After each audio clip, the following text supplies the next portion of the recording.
তো নামের উদয় হতো না। এই রাধা কৃষ্ণ নামটি তবে ধরন কেমন করতো না, আর কেউ মনে করতো না।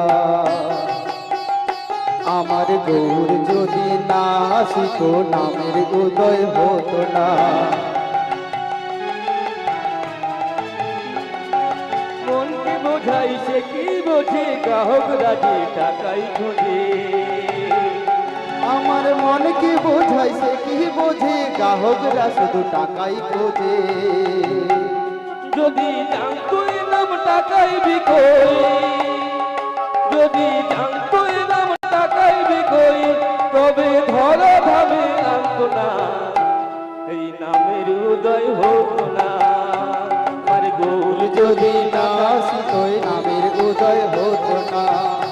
আমার গৌর যদি না আসিত নামের উদয় হতো না। গৌর যদি না আসিত নামের উদয় হতো না। হতো না, গৌর যদি না আসিত নামের উদয় হতো না। আচ্ছা মা, এই গানটি কি বলেছে? আমার গৌর যদি না আসিত নামের উদয় হতো না, হতো কি?